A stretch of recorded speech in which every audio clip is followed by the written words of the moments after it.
Black Star Network is here. Hold no punches! I'm real revolutionary right now. Black power. Support this man, Black media. He makes sure that our stories are told. Thank you for being the voice of Black America, Roland. Stay black. I love y'all. All momentum we have now, we have to keep this going. The video looks phenomenal. See, this difference between Black Star Network and Black-owned media and something like CNN. You can't be Black-owned media and be scared. It's time to be smart. Bring your eyeballs home. You dig?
Monday, October 7, 2024, coming up on Roland Martin Unfiltered, streaming live on the Black Star Network.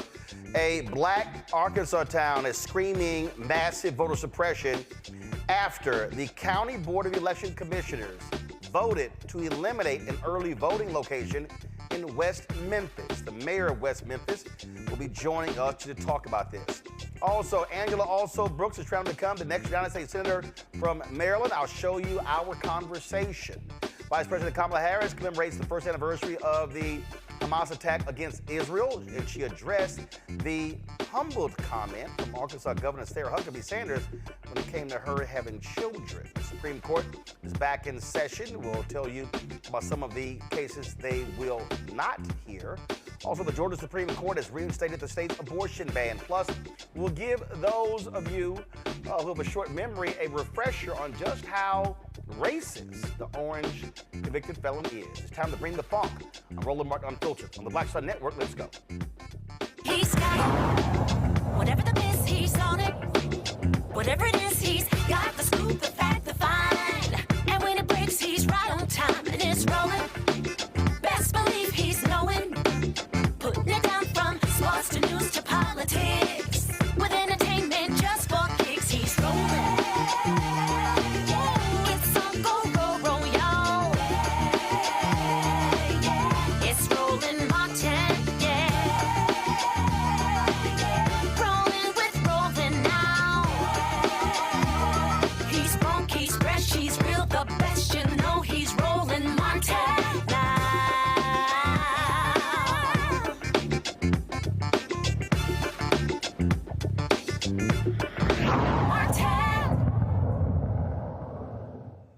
Last week in Arkansas, the Crittenden County Board of Election Commissioners voted 2-1 not to have an early voting location in West Memphis this year, and instead have that location moved to the town of Marion. Some people call it voter suppression, including Mayor Marco McClendon of West Memphis, Arkansas. He joins us right now. Mayor McClendon, glad to have you here on Roland Martin Unfiltered. So first and foremost, give us the distance. How far is Marion from West Memphis? Marion from West Memphis is around 6 miles difference. But it's our whole city. And, you know, we have smaller cities on the other side of West Memphis that depends on that West Memphis early voting site to be able to get there. And, of course, you know, those smaller cities are majority African-American cities. So trying to get those individuals as well as the people of West Memphis to Marion to that city, it's going to be difficult. When West Memphis is the biggest municipality in the county, it has over the 50,000 population that the county has. Majority of the people live in West Memphis. And Wait, hold on. I'm sorry. So West Memphis got the most people. The majority of the most people. Yes. So, and no disrespect to Marion, but how many people are in Marion? I think the population around 13,000. So 13,000 in Maryland, 50,000 plus in West Memphis, Arkansas. Well, let me say it's over halfway. I said about 30,000 in West Memphis.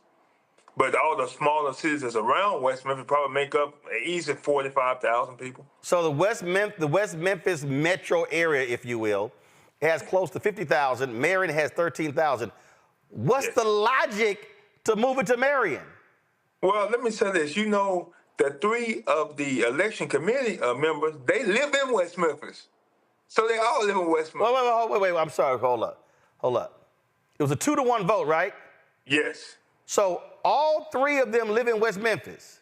Yes. But they voted to move it to Marion, which is smaller than West Memphis? Yes. Well, let me give you some thinking behind that. I think 2 of the 3 are in the red states, you know, the red people, and the one is the Democrat individual. And then Marion is more of a more demographic place, higher income city that does well, but yeah, it's smaller. So when they had the hearing, what did they say? Well, actually, what they did, they normally have two early voting sites. So they all the move of poll, it takes a unanimous vote. So what they did, they all voted for Marion first. Then when it came up to West Memphis, that's when they threw a wrench into the plan, and they didn't have a majority vote. So actually, we went to court, and of course, two individuals went to court. The judge said that the voting poll need to go back in West Memphis, and now the election committee 2-1 voted to appeal the judge's decision. And you know, when it goes to Arkansas Supreme Court, I think you sort of know how that's going to turn out. So the judge said move it back, and so, but again, they haven't offered the logic of moving it, right? No. The logic of moving it is, well, this is what they say. They want to, they agreed to have it at our library, which it was a library that you have to be 100 feet away from the poll, so it wouldn't have given a lot of the candidates opportunity to advertise that far away from the library. And the normal place that they always have early voting is at the Church of God that's on 7th Street, which that's where the Democratic candidate wanted to go, where it has always been. So they said, well, they're not voting for that. So they didn't have a unanimous vote to move it to the Church of God. And I keep telling people, this is the type of actions Republicans do all across the country. Yes, I mean, I never thought in 2024 that I'd be fighting now the same battles that my grandparents and other African Americans and women had to fight in the 50s and 60s. I never thought that I would be experiencing this right now. And you know something, it's really hurting West Memphis because we have some major referendums on that ballot. You know, we have where we're trying to build an aquatic center to give our kids a swimming pool, give them something to do to keep them out of trouble, as well as a recreational center where they shoot ball, volleyball, pickleball, whatever they want to do, as well as we have a fire department. Our last fire department, well, our main fire department built in 1955, trying to build a new fire department and a brand new police department, which is housed in a bank, in an old bank building. And then finally, the infrastructure of our city, which is a 1-cent tax that will sunset and go away. But when you're talking about you taking this out and putting it out in Marion, you disenfranchise the individuals within the city that want to see this done, which is going to make it harder for our city to provide the public safety that they need. Also get quality of life to new people that want to come here and the people that's already here and fix our infrastructure. Well, that's exactly how they do this. Mayor McClendon, keep up the fight. We appreciate it. Thanks a lot. I'm going to stay in it. Yes, sir. We appreciate it. Thank you very much. Look at my panel, Dr. Julianne Malveaux, economist, president emerita, Bennett College, all throughout D.C. Dr. Avis Jones, DeWeaver political analyst, joining us from National Harbor, Maryland. Jolanda Jones, Texas State representative and lawyer out of Houston. I'm going to start with you, Avis. So here's interesting. This is a story from one of the local TV stations. They wanted to move it to early voting at the West Memphis Library, which you heard the mayor say. This article says, but apparently that location was insufficient due to traffic and parking. But Avis, this is exactly what they do. This is literally what they do. We've seen this in other places. They will literally move it to a smaller location, further out, so limited parking, because they want to create long lines to frustrate people to keep their, and say, you know what, line too long, I'm going home. This is what Republicans do. This is their strategy. This is the playbook, and as you mentioned, it's been their playbook for years. I mean, generally speaking, there have been studies that have shown that overall, Black people just wait longer in lines to vote than their white counterparts, specifically because this is a plan that is implemented all over the country. They want to make it inconvenient. They want to make it hard. They don't want you to vote. And this is the part of this that really annoys me when I think about people who want to continually say, my vote doesn't matter.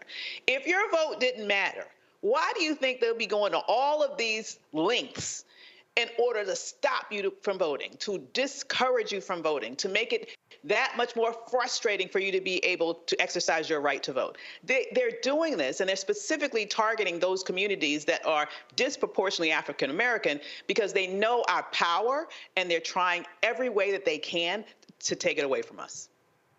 Indeed. I mean, so in the reality, Julianne, This was voter suppression on steroids after the 2013 Shelby v. Holder decision by the Supreme Court, which gutted Section 4 of the Voting Rights Act. Absolutely. I mean, these people, Avis is absolutely right. These people have been plotting and planning to steal this election, not through basic theft, but through all this gerrymandering and manipulation with voting places. You know, one of the things that the brother mayor did address, and I'm not sure what the answer would be, but how difficult, more difficult. He said 6 miles. The 6 miles is their public trans. How do people get from point A to point B? So we're basically looking at a systematic plot to deny Black people the vote.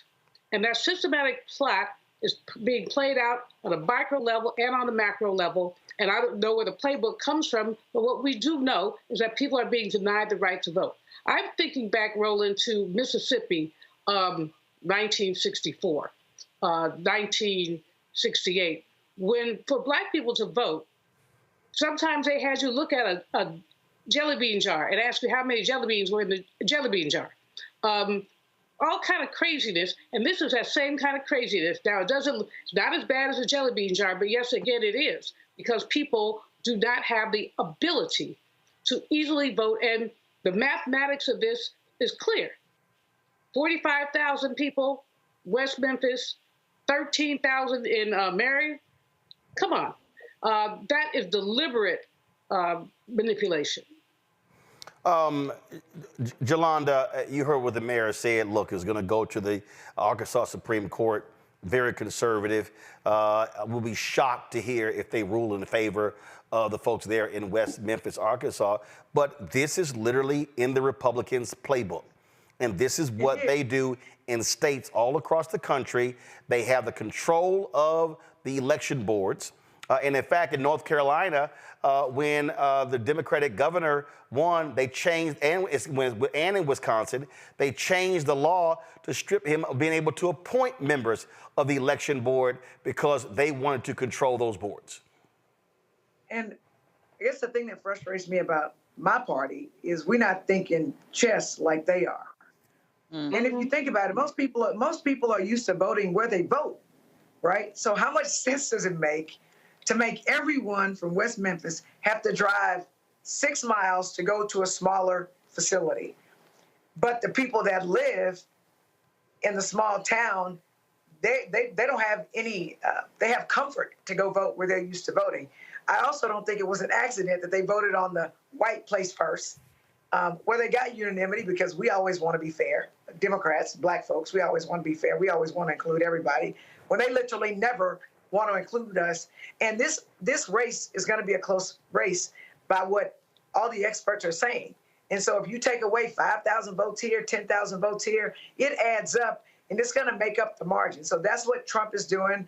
And they have literally changed the electors and all of the swing states where Republicans get to decide whether elections are certified. And so I'm concerned that they have in place the mechanism to steal this election. But this is just one example. It's the same thing here. The people in the white affluent areas here in Texas, in Houston proper, Montgomery County, they have a lot of places to vote, and the Black places don't. And so what we need to do as Black people is we need to understand that we have to work harder, jump faster, know more, drive farther, wait in longer lines, and we cannot let that dissuade us. Right. We need to do what we have to do regardless, because I've been Black all my life. So have y'all. Y'all know we've got to do better. We've got to work harder, and we just need to do that. And then when we take control, then we need to do the same kind of stuff they're doing. Because all this, when they go low, we go high. Now, that ain't me. When they go low, we need to go lower. All right, folks, got to go to a break. We come back. We are going to talk about a lot of things happening politically, but also I had a chance to talk to Angela Alsobrooks, who's running for the United States Senate in Maryland. We'll have that conversation for you. You're watching Roland Martin Unfiltered on the Black Star Network.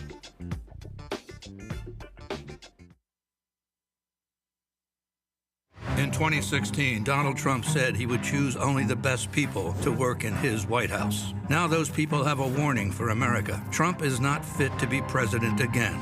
Here's his vice president. Anyone who puts himself over the Constitution should never be president of the United States. It should come as no surprise that I will not be endorsing Donald Trump this year. His defense secretary. Do you think Trump can be trusted with the nation's secrets ever again? No. I mean, it's just irresponsible action that places our service members at risk, places our nation's security at risk. His national security advisor. Donald Trump will cause a lot of damage. The only thing he cares about is Donald Trump. And the nation's highest-ranking military officer. We don't take an oath to a king or a queen or to a tyrant or a dictator. And we don't take an oath to a wannabe dictator. Take it from the people who knew him best. Donald Trump is a danger to our troops and our democracy. We can't let him lead our country again. I'm Kamala Harris, and I approve this message. He told us who he was. Should abortion be punished?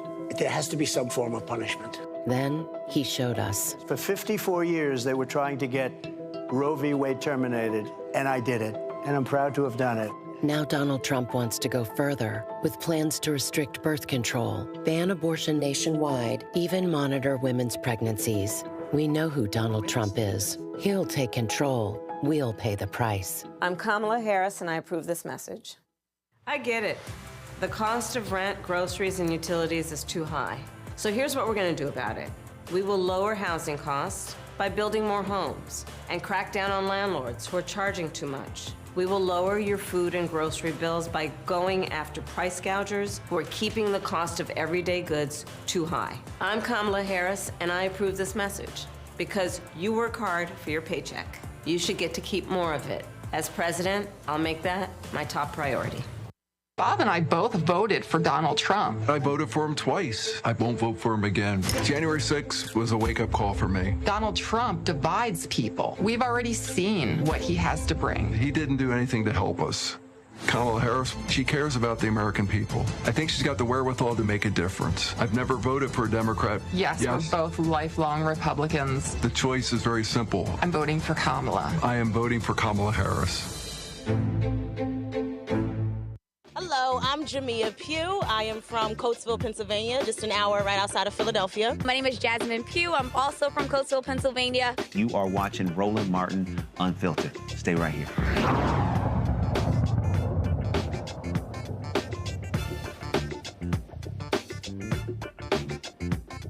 Supreme Court returned from their summer break on Monday and wasted no time rejecting a few cases. The justice refused to hear a challenge from Pennsylvania Republican state lawmakers about President Joe Biden's administration executive order intended to boost voter registration. The justices did not comment in rejecting an appeal from Republicans who claimed the order was an unconstitutional attempt to interfere in the November election. Lower courts had dismissed the lawsuit.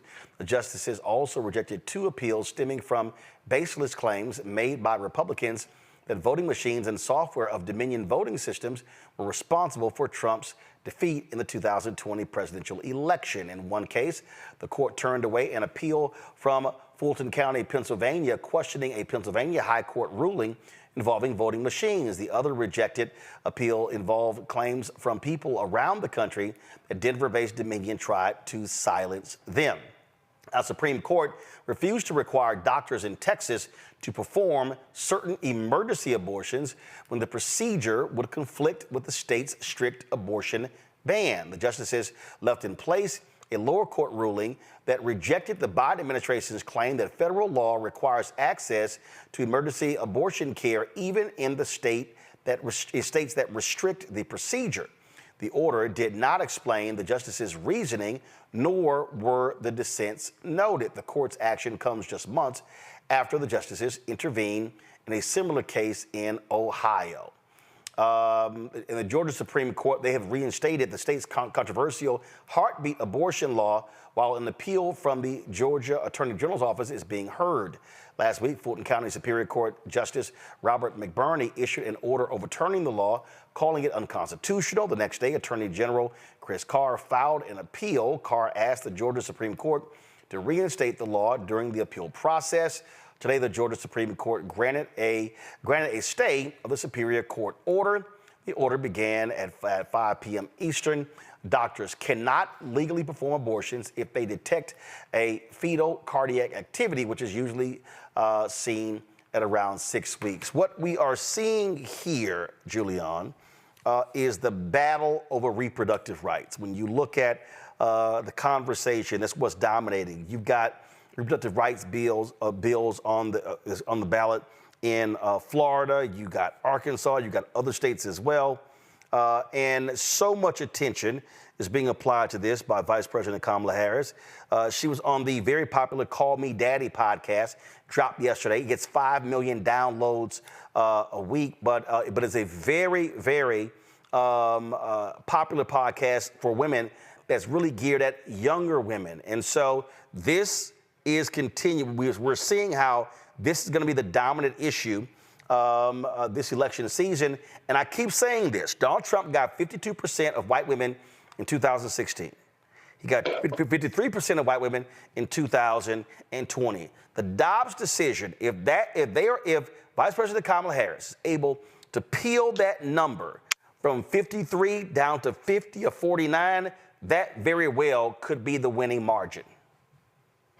Absolutely. I mean, I think that while people have their racism and their biases, most women feel very strongly that we have the right to bodily autonomy, self-determination. And most women are repulsed by the notion that the orange man would dictate their choices. We've seen commercial after commercial, article after article, people who are, as an example, wanting to do IVF and are afraid. There's one woman who her husband is in the military, and she's worried that if they're transferred to a state that outlaws some of these things, that they may have to delay the starting of their family. And that's not the only case. There's so many other cases. But here's going to be the dilemma, Roland. Polling suggests that economic issues are the most important issues, even though for many women, reproductive rights are equally important. How are people going to balance that? What that many are saying, and I wish the Harris-Walz campaign would talk a lot more about the way that the economic numbers are improving. Inflation is down. It's back down to pre-COVID days.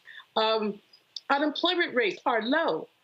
So we need to talk about the fact that whatever Biden did with the economy, it's working, people. It's working. And so, but many are, still you go to the grocery store and the prices are high and yada, yada. So you still have people who are saying inflation is too high. But I think they're just repeating something that's in the hymn book because inflation is under control right now. So that's going to be the dilemma for many women, and especially for white women, because they're influenced, of course, by their spouses. And, to get a white male vote for Kamala, well, there are a few. We were white dudes. There are a few, but many white men are going to walk away from Vice President Harris. And so we have to figure out how to make the case that the economic numbers are better. Avis? Absolutely. So what's really tragic here is that this is happening in the very same state where we just recently learned of the deaths of 2 Black women who could not get the reproductive care, just the health care that they needed when they were in distress, because the medical authorities, on the one hand, thought that, hey, we might go to jail if we do this too soon. We need to make sure that she is almost dead before we take appropriate action. And unfortunately, their timing was so bad that she actually died on the operating room table. And the other young lady was afraid about whether or not she would get some support and was just too late getting the help that she needed. The challenge is that this is about having access to health care for women, period, point blank, end of sentence.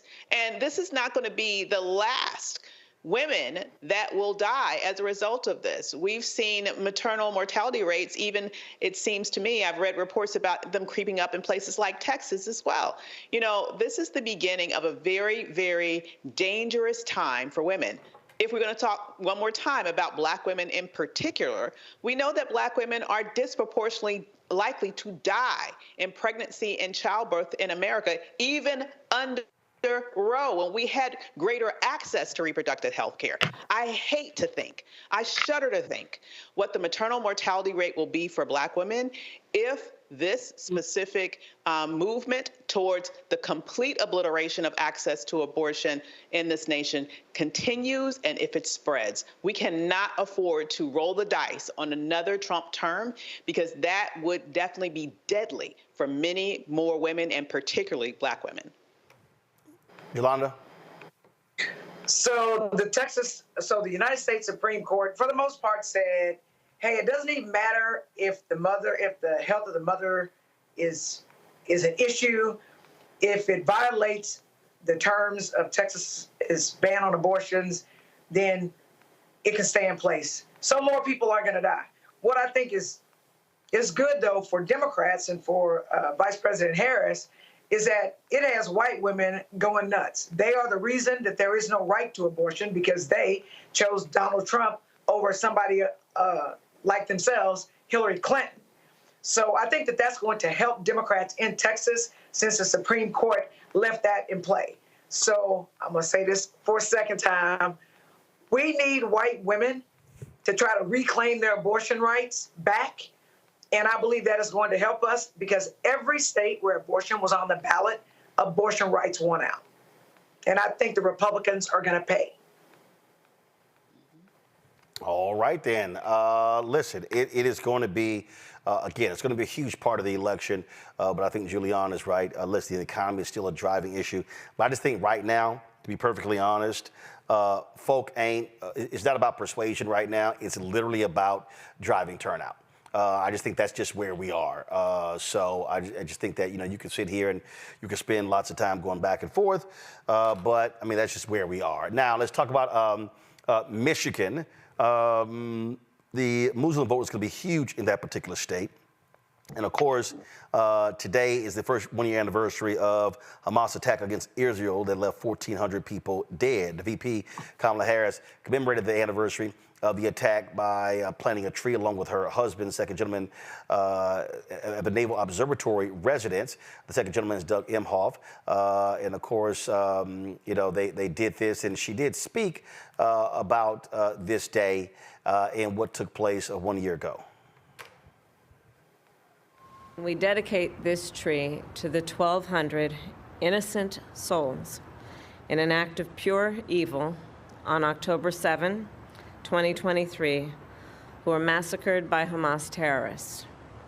46 of our fellow Americans were killed in this brutal terrorist attack, including a singer from Missouri who died shielding her son from bullets, an academic and peace activist who studied in Seattle and who was the grandson of Holocaust survivors, and a dancer from California who was killed alongside her fiancé while attending the Nova Music Festival. I am devastated by the pain and loss that occurred on October 7, and Doug and I pray for the family and loved ones of all of those who were lost. And may their memories be a blessing. Today, I know many Jews will be reciting and reflecting on the Jewish prayer for mourning, the Kaddish. The words of the prayer are not about death. It is a prayer about our enduring belief in God, even in our darkest moments. So as we reflect on the horrors of October 7, let us please be reminded that we cannot lose faith. I will never forget October 7, and the world must never forget. What is asked of us? We must work to ensure nothing like the horrors of October 7 can ever happen again. And on this solemn day, I will restate my pledge to always ensure that Israel has what it needs to defend itself, and that I will always work to ensure the safety and security of the Jewish people here and around the world. What is asked of us? We must reunite the hostages held in Gaza with their families, and I will never stop fighting for the release of all the hostages, including the American citizens, living and deceased: Omer, Idan, Sagi, Keith, Judy, God, and Ite. What is asked of us? We must uphold the commitment to repair the world. Now, folks, this is an election issue, obviously, and in Michigan, you see what the focus has been. And so this woman here was introducing Jill Stein. And if you want to understand, frankly, why third-party vote is a waste of time, just listen to this here. The election has already started. Absentee ballots have been sent. We need to catch up rapidly. We need everyone here to get active. We need to be clear about what our goals are. We are not in a position to win the White House, but we do have a real opportunity to win something historic. We could deny Kamala Harris the state of Michigan.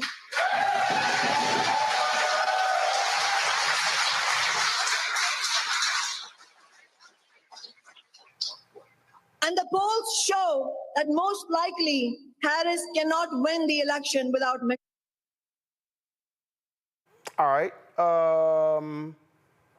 Also today, 25 imams endorsed Vice President Kamala Harris. And in their endorsement, they talked about what the focus is, what the aim is. And this actually took place on Sunday.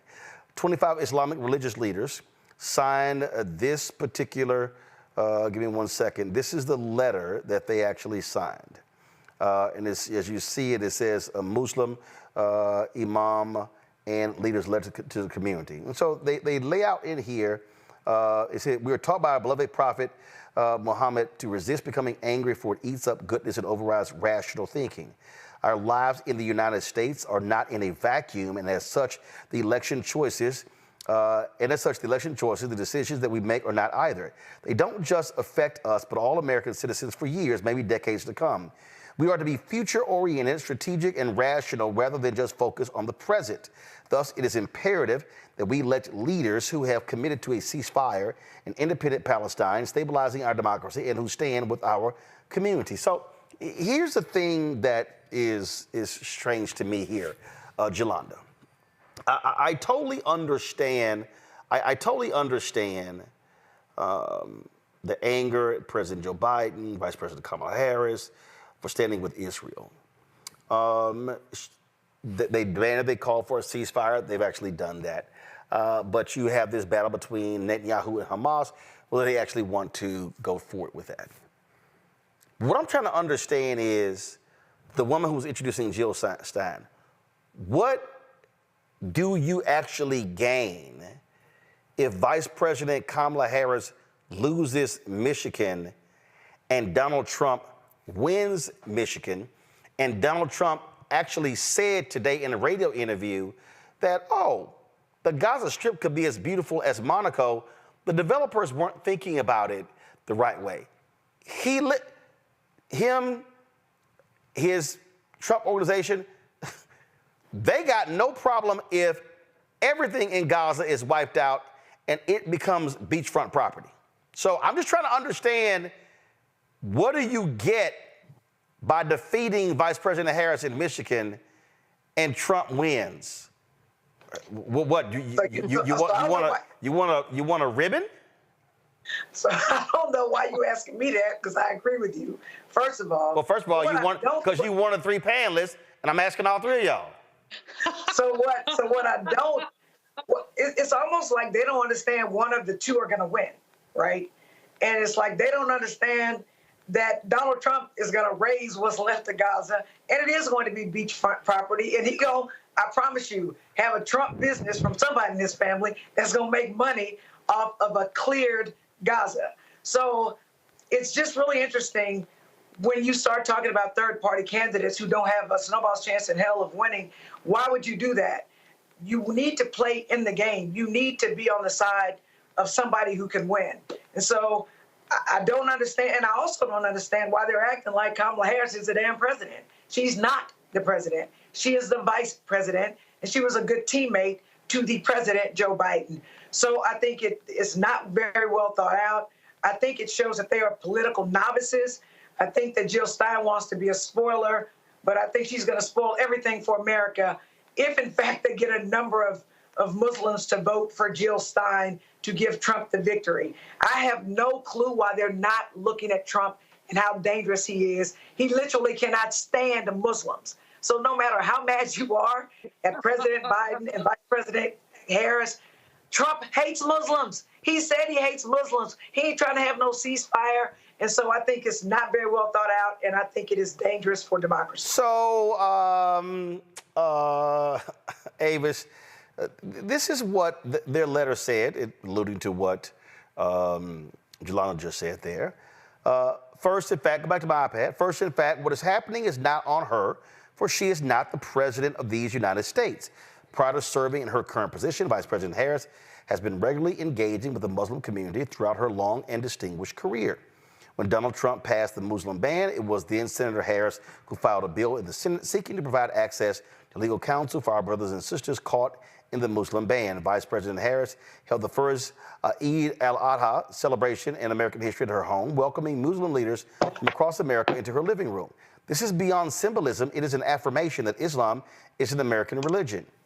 And again, I totally understand pushing the administration as far and as hard as you can. But this idea of saying, yeah, vote for Jill Stein to keep Harris from winning Michigan, which means, and then to say, oh, we know Stein has no chance at becoming president, but we can keep Michigan from Kamala Harris, which means that it will go to Donald Trump. Avis, I don't get it. I completely agree with you. And just as what was alluded to previously, it reeks of a lack of political sophistication and knowledge. It is completely ignorant. It makes you wonder, does she even really give a damn about the people that she's claiming to give a damn about? Because all she has to do is look at what Trump did when he was in the White House the last time. I mean, this is the person who is, best buds with Netanyahu's expansion of settlements in the West Bank. This is the person who allowed the U.S. embassy to be moved to Jerusalem, which was very controversial at the time and likely is still very controversial. And I completely agree that if there's any hope of having some sort of serious efforts with regards to humanitarian aid and rebuilding of Gaza, it won't happen seriously in a Trump administration. He's going to do a land grab and allow the Israelis to do whatever sort of land grab agenda that they have as well, completely unchecked. So if you can look past your nose and think about the future, it is an absolutely ignorant stance to take. I will say one other thing about Jill Stein specifically. She's exactly right when she's saying that Jill Stein won't win the presidency, because Jill Stein has never won any election that she's ever competed again ever in her life. She is a professional spoiler. She gets paid to lose. And when you think about, this is the woman who was also pictured having dinner with Putin, it does make you wonder, where else is she getting money from in order to be on her spoiler campaign that she continues to be on? I haven't forgotten about Michigan last time in regards to the Trump race against Hillary Clinton, where more people voted for Stein than was the margin of victory for Trump, for the margin that Hillary lost by in Michigan. So you can say that she was a very valuable asset for other people outside of this country that wanted to have control over that specific election. I am concerned not only with what I heard there, but also with the overall agenda of Jill Stein specifically and the Green Party and what their actual motivations are. So, Julian, when you talk about Trump and his views about Muslims and immigrants and you name it, he was on Hugh Hewitt's radio show today. Hugh Hewitt, conservative. And I want people to hear what this man actually said. Watch this. just have to do it. She wants to go into government housing. She wants to go into government feeding. She wants to feed people. She wants to feed people governmentally. She wants to go into a communist party type system. When you look at the things that she proposes, they're so far off. She has no clue. How about allowing people to come through an open border, 13,000 of which were murderers? Many of them murdered far more than one person, and they're now happily living in the United States. You know, now a murderer, I believe this, it's in their genes, and we got a lot of bad genes in our country right now. They had 400.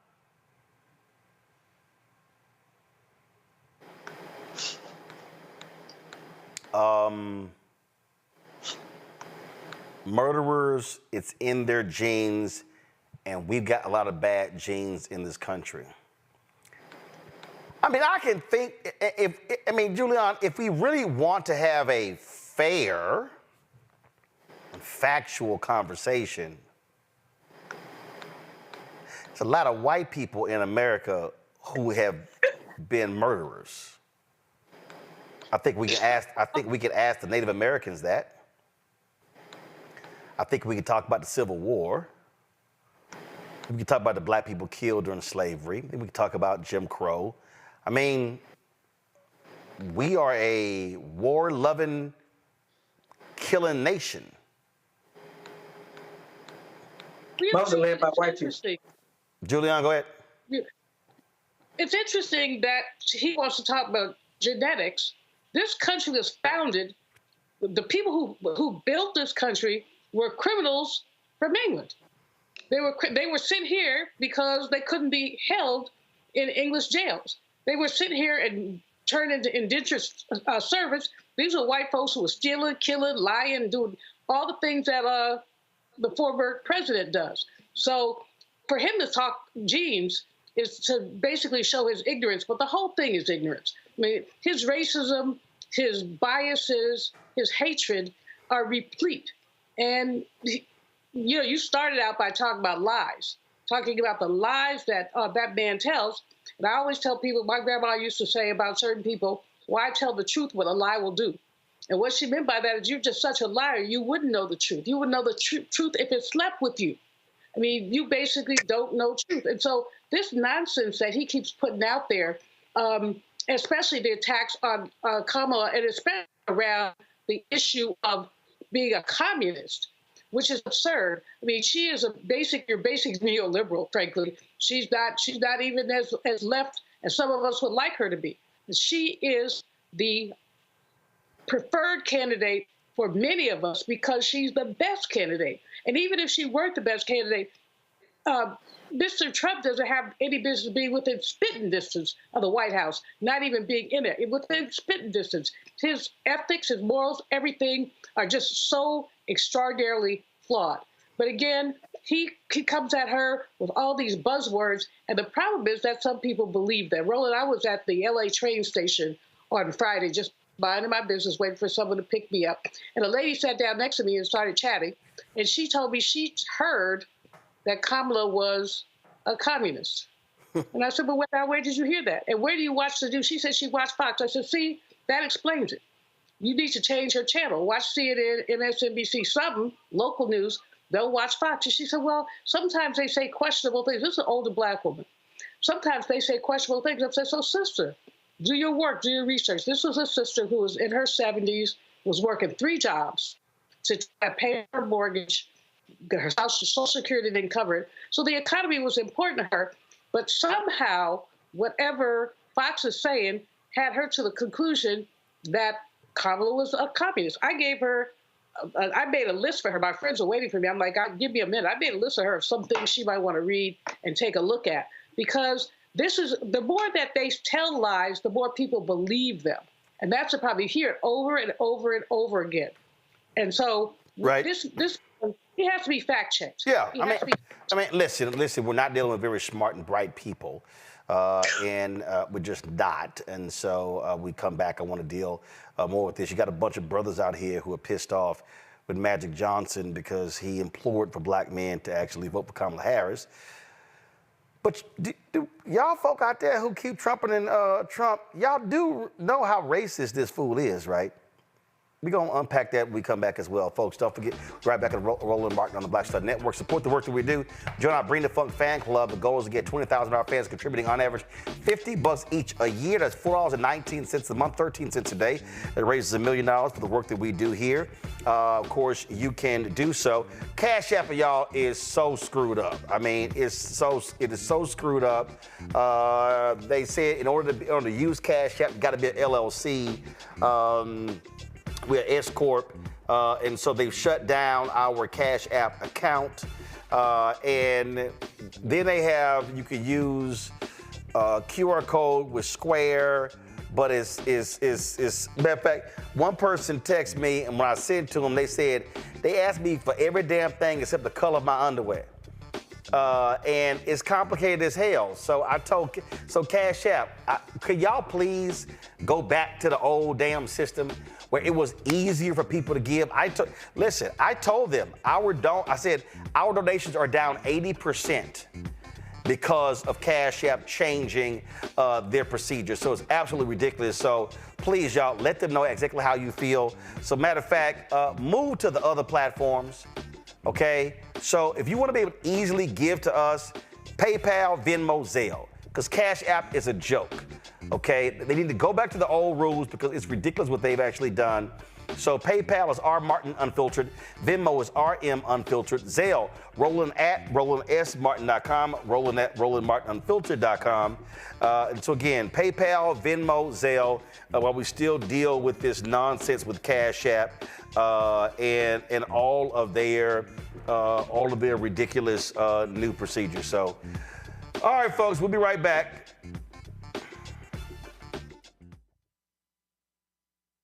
Of 100 Republicans who worked in national security for Presidents Reagan, both Bushes, and for President Trump, now endorsing Harris for president. She came up as a prosecutor, an attorney general, into the Senate.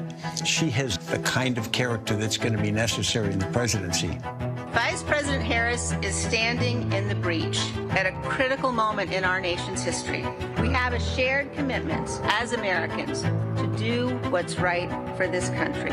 This year, I am proudly casting my vote for Vice President Kamala Harris. Former generals, secretaries of defense, secretaries of the Army, Navy, and Air Force, CIA directors, and National Security Council leaders under Democratic and Republican presidents, Republican members of Congress, and even former Trump administration officials agree there's only one candidate fit to lead our nation, and that's Kamala Harris. I'm Kamala Harris, and I approve this message.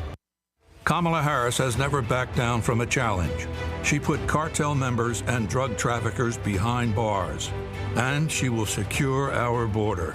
Here's her plan: hire thousands more border agents, enforce the law and step up technology, and stop fentanyl smuggling and human trafficking.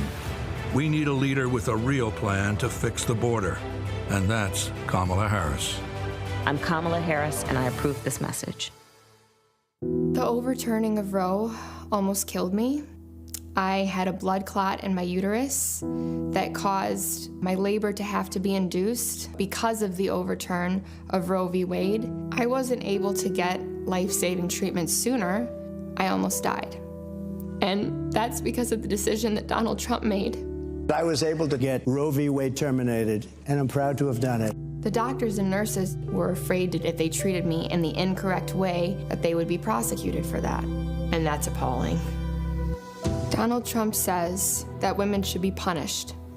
Do you believe in punishment for abortion? There has to be some form of punishment. For the woman? Yeah. I believe that women should have reproductive freedom to make the choices about their own bodies. 4 more years of Donald Trump means that women's rights will continue to be taken away one by one by one by one. This has to stop because women are dying. I'm Kamala Harris, and I approve this message. Here's a 78-year-old billionaire who has not stopped whining about his problems. Oh, she had a big crowd. Oh, the crowd. This weird obsession with crowd sizes. It just goes on and on and on.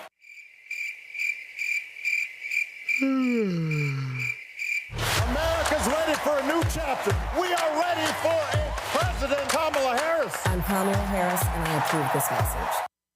Hey, yo, what's up? This is Mr. Dalvin right here. What's up? This is KC. Sitting here representing the JODECI. That's Jodeci. Right here on Roland Martin Unfiltered.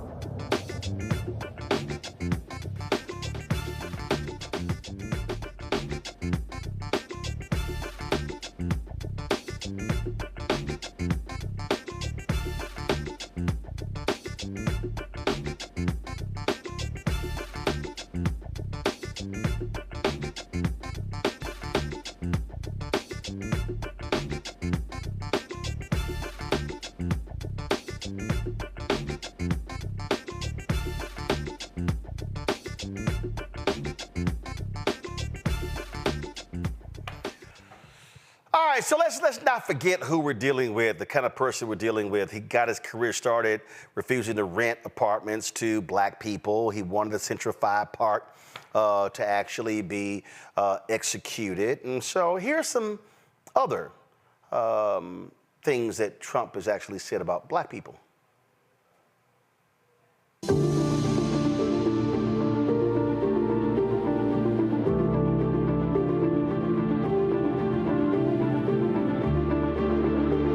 Is too high. We have to leave it the way it is. I worked at fast food for over 30 years, and I had to support my kids off of that money. Minimum wage is still $7.25. It's rough. Gotta work 2-3 jobs just to make ends meet. You have to decide whether you're going to eat or pay your bills. Look at how well the black community has been doing under this administration.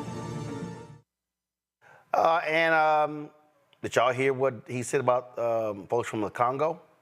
Watch this. Well, among the worst in the world. They come from the Congo in Africa. Many people from the Congo. I don't know what that is, but they come out of jails in the Congo. You know, they're letting their jail population come into the United States. Their jails are being emptied into the United States. Their gang members are being taken out of Caracas, Venezuela, and lots of other places, which was a rough city, very dangerous city. And they're being delivered into the United States. They're gang members. And these are tough gang members. You see what's happening in Aurora.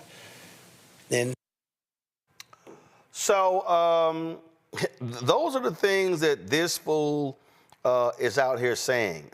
And let's just not mince words in terms of what we are dealing with. We are dealing here, Yolanda, with a man who despises black people. He would rather have immigrants from Norway, from Switzerland, from the Netherlands, pick any white country. He would love for them to come.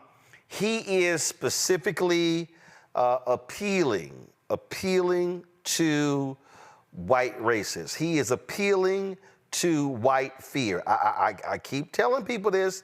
You know, my book was about white fear, and I saw this guy. He's a vlogger, filmmaker named Dixon White, and man, Dixon was on fire in this video. Now I'm warning y'all right now. Dixon used some language, so if y'all got a problem with language, y'all might want to go ahead and turn. But here's a white man just speaking truth about Trump's appeal to white people. In 2016, we have a openly and overt white supremacist as our president-elect. 4 minutes. Who is systematically hiring the most racist, vile human beings he can possibly get for an administration. These are people that are known to be associated with Nazis. These are not quiet, shy white supremacists. These are openly vocal white supremacists, just like Trump led his campaign. He said, hey, I'm running for president, and yes, it's okay to be racist again. We can be open about it. Who needs to be politically correct? Trump said, I'm a racist and I'm proud, and so can you be. And here we are. Jim Crow 2.0, motherfuckers. Thank you, white America. You did it once again. Your apathy, your racial apathy. your ignorance, your callous, your complacency, your denial, your silence, your complicity racially has us right where you want us. And you think you're fucking helping yourself? You think this white supremacist motherfucker is going to care about your broke ass white America? They're not going to care. And you think, oh, well, I'm not broke. I'm rich. I'm protecting my own. I'm a rich white man. You think you're helping yourself? You think you're helping yourself but living a lie? You think you're helping yourself with all the distrust, with all the racial strife that's happening and that's coming? You think you're helping yourself spiritually, morally? Do you really think this is good for our country? White supremacy, white nationalism, rampant for the next 4 years. God knows what this motherfucker's gonna do and his racist cabinet. God knows how many years he's going to try to take us back. He's got the Senate. He's got the House. He's going to try to affect the Supreme Court. Thank you, white America. You ignorant, racist motherfuckers who voted for Trump. You really think you're helping your cause. All your fear. You're so threatened. You're so threatened by the Mexicans, by the illegal aliens, by the immigration, the immigrants. You're so scared. You're so scared of anything that's not white. You've been taught, oh, I've got to protect my whiteness. I've got to protect my privilege. I've got to protect my status. I've got to remain on top. This country was made for me. I'm Mr. White. You're pathetic. You're disgusting. And you're a psychopath. It's social, psychological narcissism. That's what white supremacy is. And it's systemic. And it's working very well.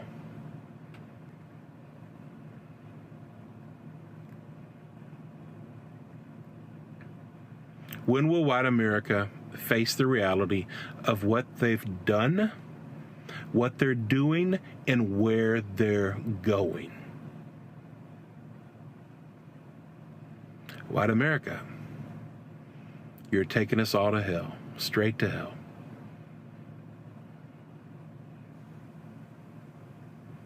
You think you're just hurting people of color? You're destroying your very self and you're destroying your country. Until white America can come out of denial, face the white supremacist culture that we are, we will never know peace. Well, damn, Jolanda. He laid it out. Damn. He laid it out in 4 minutes and 9 seconds. Well, he certainly did. And you know what? This is what white people are terrified of. They are terrified that if black people get into power, we're going to do to them what they did to us. So that's why they're trying to hold on to power. I'm going to say that again for people who didn't understand. They are terrified that when we get in power, we're going to do to white people what white people have done to us. They are afraid we're going to stack the courts. They're also afraid that they're not making enough babies. And so they have to, while they still are in power, gerrymander and stack the courts and make anti-black laws in order to protect their superiority, because they do not, and let me be clear, it's superiority in their name only. It's not actual superiority. And so, and let's be clear, this country was founded on white supremacy. They came and took land from the Native Americans and the Mexicans, and it was all about white people. Remember, the only people who could own land were white men who actually owned property. Women couldn't even do it. So this country was founded on white supremacy, and they're just trying to hold on to it. And what I don't understand about black people, one, is why we don't do our homework, because Donald Trump is racist. Donald Trump paid back with the Central Park Five. I believe they said he paid $75,000 for that ad. You know how much $75,000 is to say that they should be executed for a non-capital crime? So Donald Trump has always been racist. He always picks racist countries from Africa, Haiti, even in Venezuela.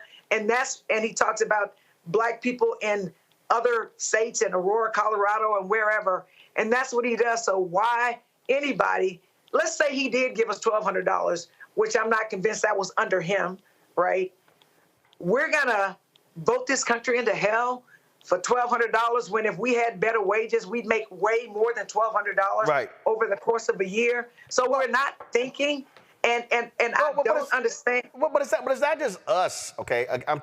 Listen, this is what I keep trying to remind people, Avis.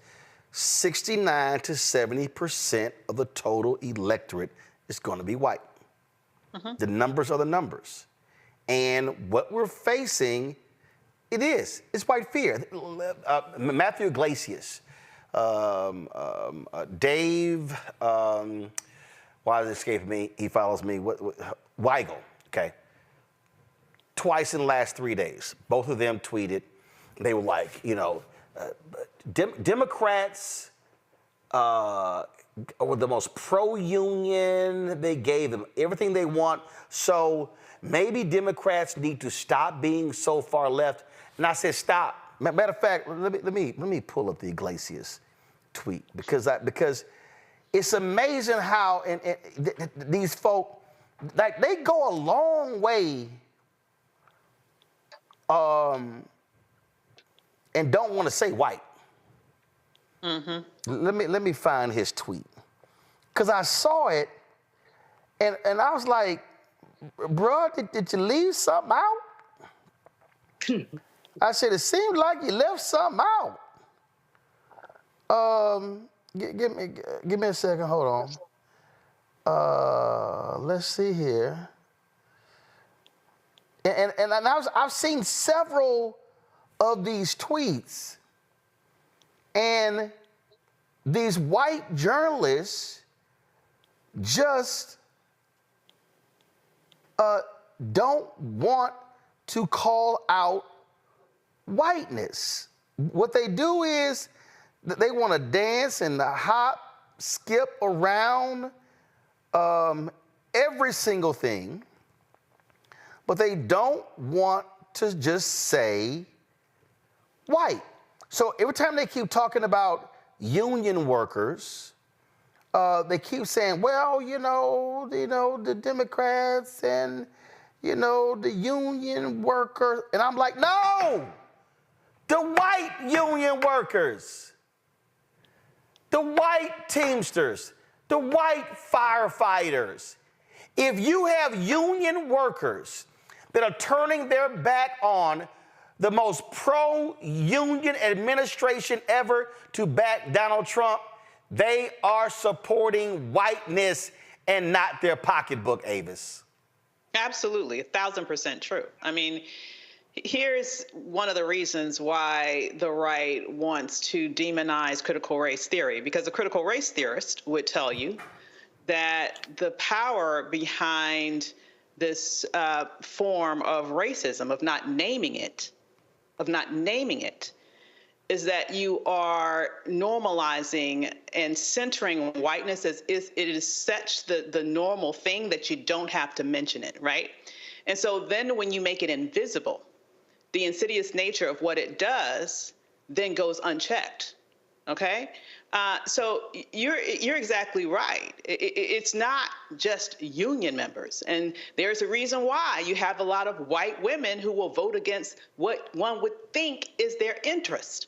There's a lot of reason why you would have poor white people vote against what you would think is their interest. It's because they're not in those moments prioritizing their rights.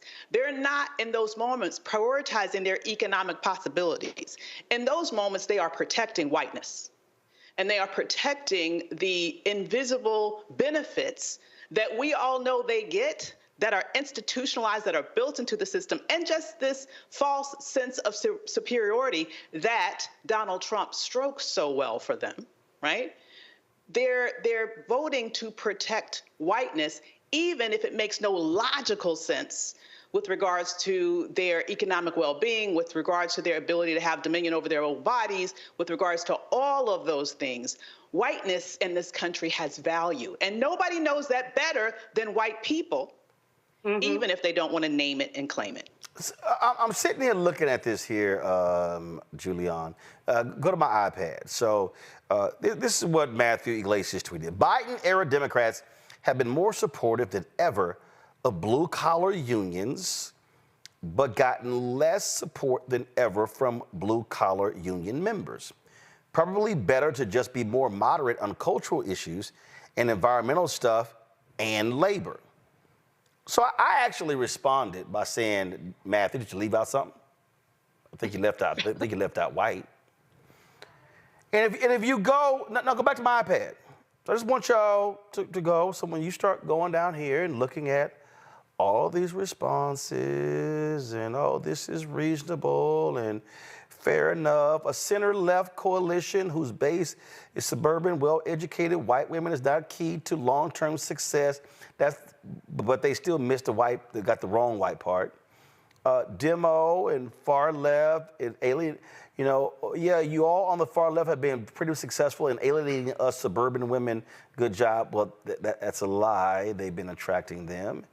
And so then you keep going and the old class warfare design, oh, here we go, keep old moderates and the environment, oh, it's the education polarization overrides material interest in this new information age. See, y'all, Democrats should adopt all of my preferred policy positions. And you keep going, cultural issues, and moderate, and all these people, they just keep, but they're just ignoring, and they don't want to. And then this person say, just go ahead and say black folks and LGBTQ folks and cut the bullshit. The way y'all will dance around the truth to appease racists as white folks is so American and more so than apple pie. This is why black folks have a deep distrust of politics and side-eye the Democratic Party. Okay, that's that person. Okay, so then you keep going and looking at all this content. Just keep going and looking at, they don't want to confront the elephant in the room, Julian, and that is massive numbers of working class people who are in unions are black and Latino.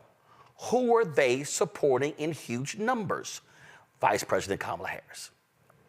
You look at the Teamsters. The Black caucus in the Teamsters came out before the Teamsters made their decision, said we're down with Vice President Kamala Harris.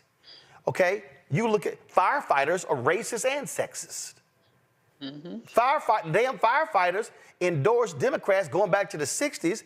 The two Democrats they refused to endorse was Hillary Clinton and Kamala Harris. Well, what the hell do they have in common? Anatomy. I mean, we go on and on and on. The fact of the matter is, these white journalists, print, broadcast, digital, whatever, they don't want to confront whiteness. Because if they do, they got to look in the mirror, Julian. This is the fundamental problem. This is why political journalists keep missing the story, and it's sitting right in front of you. How can Biden-Harris be the most pro-union administration in more than 50 years, and these union workers are not supporting her? They're white male union workers, and Julian, guess what? Unions are overwhelmingly comprised of, especially trades and others, white men. Well, the trades are primarily comprised of white men, but if you look at SEIU, you look at some of the other unions, they are heavily black and brown. Indeed, when you look at the Teamsters, what a disappointment that they refused to endorse Harris, although President Biden, basically took the chestnuts off the open fire with legislation to help settle some of their differences with their employers. I mean, he went on a limb for them, and for her not to get that endorsement really does speak to, as you say, their racism, their underlying racism. They'll never say it was racism. They'll have some other reasons, but that's exactly what it is. The challenge is that, and by the way, there's a very good article in the New Yorker this week, talks about the worker revolt and tries to explain why workers have tilted away from the Democratic Party. The author alleges that there's this coastal elitism among Democrats. But Democrats are all over the place. It's not coastal elitism. When you look at, however, Roland, the Detroit Teamsters did support Vice President Harris. I believe that Pennsylvania also did. Many key Teamster unions who are in urban areas did support Vice President Harris. And the mistake that the Teamsters made, they claimed they took a straw poll or something. I know a whole lot of people said they never got the poll. So this might have been a selective poll that went to certain people to justify what is a poor decision. But back to the whiteness thing, I mean, you're right, they have to deny it. But you don't have to they don't have to say white. Just look at Project 2025. Anti-DEI. No. But the reason I gotta stay on that in the workers is because if you keep running from it, then you get this trash analysis on the air. Andrea Mitchell. Well, I think Kamala needs to do more interviews with major press because I was talking to business leaders, and they say they don't know what her economic policies are, and so they don't know her positions. Hillary Clinton had policies coming out the wazoo. See, so that's all nonsense. The reality is you have to put it on the table, and that is Donald Trump is pressing the buttons of white fear.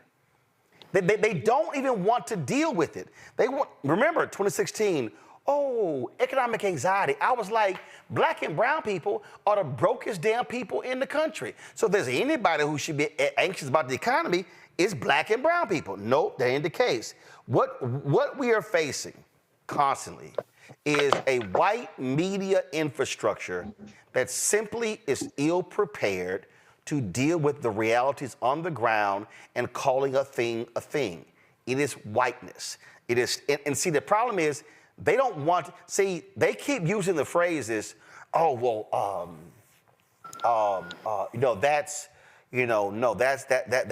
we don't like appealing to that kind of politics. We don't want to appeal to gender-based politics. We don't want to deal with race-based politics. We don't want to deal with identity politics.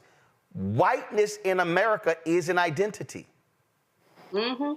Absolutely, it is. But what happens is, what's dangerous about not addressing it specifically, it's the same thing as what, raises the hair on the back of my neck when I hear somebody say, I don't see color, right? When someone wants to say that they want to be racially blind. The reality is that you see color. I see color. Unless literally you are colorblind, you see color, okay? But when you claim to not see color, what you are doing are two things. Number one, you're erasing seeing me and my wholeness, my history, my reality. But at the same time, you are also allowing the normalcy of built-in advantages, built-in institutionalized racism to continue to go unchecked. That is the benefit of not naming it. Because when it becomes the status quo, then it's never challenged. Then it's just reality. And no one wants to admit that that reality needs to be changed. If you were to name it,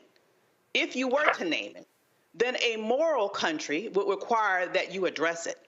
But not naming it allows the power to remain entrenched, unchecked, unchallenged, and unchanged. And so that's exactly what is happening in this reality, where the normalcy is not naming a thing when a thing is a thing. And when you do that, then you never address the thing. There are advantages to not addressing it and institutionally, and there's advantages to not addressing it personally. And that's exactly what we're seeing in terms of not only the white vote itself, when certain segments are clearly voting against their self-interest, but also with certain institutions, like what you're mentioning here, Roland, because there are advantages to not naming a thing. If you want to have access to the same power, the same financial resources, those things that you need in order to continue to get your ambitions fulfilled. Yeah, I mean, so there are a couple of anchors on cable news. I've been hitting them in the last 3 or 4 years, and I'm like, when y'all gonna deal with whiteness? When you gonna deal with whiteness? They don't want to deal with whiteness, and it keeps happening. All right, folks, hold on one second. When we come back, I'm gonna play for you my interview with Angela Alsobrooks to talk about that huge U.S. Senate race in Maryland. That's next. Roland Martin Unfiltered on the Black Star Network. He told us who he was. Should abortion be punished? There has to be some form of punishment. Then he showed us. For 54 years, they were trying to get Roe v. Wade terminated, and I did it, and I'm proud to have done it. Now Donald Trump wants to go further with plans to restrict birth control, ban abortion nationwide, even monitor women's pregnancies. We know who Donald Trump is. He'll take control. We'll pay the price. I'm Kamala Harris, and I approve this message. In 2016, Donald Trump said he would choose only the best people to work in his White House. Now those people have a warning for America. Trump is not fit to be president again. Here's his vice president. Anyone who puts themselves over the Constitution should never be president of the United States. It should come as no surprise that I will not be endorsing Donald Trump this year. His defense secretary. Do you think Trump can be trusted with the nation's secrets ever again? No. I mean, it's just irresponsible action that places our service members at risk, places our nation's security at risk. His national security advisor. Donald Trump will cause a lot of damage. The only thing he cares about is Donald Trump. And the nation's highest-ranking military officer. We don't take an oath to a king or a queen or to a tyrant or a dictator. And we don't take an oath to a wannabe dictator. Take it from the people who knew him best. Donald Trump is a danger to our troops and our democracy. We can't let him lead our country again. I'm Kamala Harris, and I approve this message. I get it. The cost of rent, groceries, and utilities is too high. So here's what we're going to do about it. We will lower housing costs by building more homes and crack down on landlords who are charging too much. We will lower your food and grocery bills by going after price gougers who are keeping the cost of everyday goods too high. I'm Kamala Harris, and I approve this message because you work hard for your paycheck. You should get to keep more of it. As president, I'll make that my top priority. Bob and I both voted for Donald Trump. I voted for him twice. I won't vote for him again. January 6th was a wake-up call for me. Donald Trump divides people. We've already seen what he has to bring. He didn't do anything to help us. Kamala Harris, she cares about the American people. I think she's got the wherewithal to make a difference. I've never voted for a Democrat. Yes, we're both lifelong Republicans. The choice is very simple. I'm voting for Kamala. I am voting for Kamala Harris. IVF is a miracle for us because it allowed us to have our family. After having my daughter, I wanted more children, but my embryo transfer was canceled 8 days before the procedure. Donald Trump overturning Roe v. Wade stopped us from growing the family that we wanted. I don't want politicians telling me how or when I can have a baby. We need a president that will protect our rights, and that's Kamala Harris. I'm Kamala Harris, and I approve this message. What's up, everybody? It's your girl, Latasha from the A. And you're watching Roland Martin Unfiltered.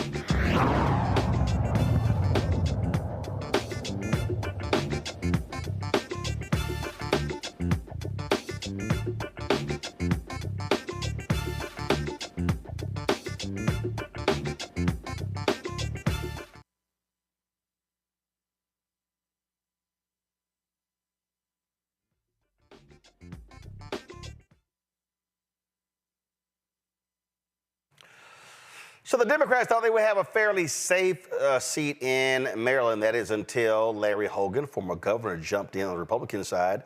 And so it is a battle between him and Angela Alsobrooks, of course, the county executive in Prince George's County. Earlier today, I had the opportunity to finally have a conversation with her, and here is our discussion. Let's jump right into it. Obviously, the United States Senate is extremely narrow when it comes to the control of the Senate. When you look at this election, depending upon what happens in a couple of states, Republican could be in control of it. And so for African Americans out there who are watching, explain how critical each one of these races are when it comes to the agenda that Black folks actually care about. Well, first of all, thank you so much for having me on the show. And I think we all recognize that this is such a consequential election. Maryland, for the first time that any of us can remember, really is at the center of this race, determining the majority in the Senate. What that means is so many of the issues that we care about, everything from reproductive freedom to the freedoms that our foreparents fought for. Those freedoms include voting rights, includes also the opportunity for us to have an economy that is fair, that addresses the needs of working class and middle class families, an agenda that focuses on ensuring that our children will be able to live better than their parents. So that's what what we're talking about in this election. Gun violence, which is of course also disproportionately impacted our community. We know that in America, the number one way that our children die is by gun violence. So also having sensible gun legislation is going to be really important. But key to all of that is maintaining Democrats in the majority in the Senate, because we recognize that the Republican Party has already made their agenda clear. They've declared war on the reproductive freedoms of women. They have, for the most part, allowed the NRA to write gun laws in our country and handed over that to them. We know as well that their policies favor big corporations who, in so many instances, pay fewer taxes than average hardworking people, teachers and nurses and others. So this is the reason that this is going to be most important. And we know we're going to elect Vice President Harris as president. I'm already claiming that. And she's going to need to have a majority in the Senate to ensure that she's able to get her agenda passed, that she can have her cabinet picks and other things. So it's a critically important election. You mentioned middle class workers, and Reverend William Barber and I talk about all this all the time. It's rare candidates or politicians will mention poor and low income workers or the working poor, the people who are out there who are on the front lines. And so how does your agenda help those folks? Well, those are the people I grew up with, So, I'm the daughter of a receptionist and a car salesman. And everything I've ever done has been focused on elevating the lives of the people like the ones I grew up with. And that agenda includes things like the tax credit cut for the permanent child tax credit. It includes making sure that people can afford the cost of prescription drug medications, capping. You've seen the Inflation Reduction Act that capped insulin at $35 and allows Medicare to negotiate with big pharmaceutical companies. That's huge for the average family, for poor families, for middle-class families. It's huge because we recognize that many families are really one medical crisis away from complete financial disruption. So keeping down the cost of healthcare. And again, these are areas where the positions of the two parties couldn't be any different. The Republicans, when they were in control of the Senate, tried to overturn the Affordable Care Act 67 different times. This is the one that allows people like me to keep my 19-year-old daughter on my insurance until she's 26. And that Inflation Reduction Act, which capped the out-of-pocket cost of prescription drugs like insulin, they attempted to overturn 30 different times. Every single Republican voted against it. So it has been the Democratic Party that has really centered affordability in healthcare and healthcare costs. And we're going to have to maintain the majority in the Senate to really make sure that our policies are favoring the hardworking, as you put them, people in the middle and lower income families. That's going to be really important. One of the areas that people are focused on, high cost of rent, a lack of housing in this country. What often does not get talked about is the fact that after the housing foreclosure crisis of 2008, we built the fewest number of homes in 2010, 2020 since the 1940s. Prince George's County was greatly impacted by the housing foreclosure crisis. Significant amounts of Black wealth was wiped out as a result of that. And so what is your housing plan in terms of the federal government incentivizing developers to actually build housing? Because that really is the problem that we have. We did not build enough in 2010, 2020. And here we are 4 years into this decade, and we still have not kept up as well. That is a huge part of the housing issue. As the second point is also private equity is estimated will own about 40% of single family homes by 2030. And so how do you also propose in dealing with that? Because if Wall Street is owning 40% of all single family homes, they have no incentive to sell. They want people to remain renters. Well, I mean, you're right. We have a huge housing crisis in our country. It's happening all across the country, and it's definitely also happening here in Maryland, where I talk to families who are concerned about housing affordability. You know, the reality is, as you've mentioned, we've gone backwards in some regards. You know, my parents, who married at 22 and 23, and neither of my parents had the opportunity to go to college and to reach the levels that we're talking about. But they, after 5 years, could afford to buy a modest home. That's no longer, the expectation of so many of our kids. What I've done here in Prince George's is to really prioritize growing the stock of affordable and workforce housing. In fact, we have preserved or created 5,000 units of workforce and affordable homes just since 2020. Now, what we've done is to do that through some creative tools. We've created here a housing investment trust fund. We've also done the right of first refusal. You mentioned developers. Part of what we've done is to ensure that in the areas where we see growth and investment, we've worked with developers to cap the increase in rents in certain properties to ensure that people can continue to afford to live in those areas, even as we make additional economic investments. I agree, as we talk about moving forward, with what Vice President Harris has proposed in terms of offering also incentives, $25,000 incentives. She's proposed to help first-time home buyers. But I have to tell you that I think that one of the areas we have to also really focus on is just increasing income. You know, economic opportunity is going to be a priority for me. It has been as county executive. It's the reason that I worked hard to attract the national FBI headquarters to Prince George's County so we could have cybersecurity and technology jobs and really make sure that we're growing wealth in our communities. I think that's going to be critically important. It's going to be creating the housing stock.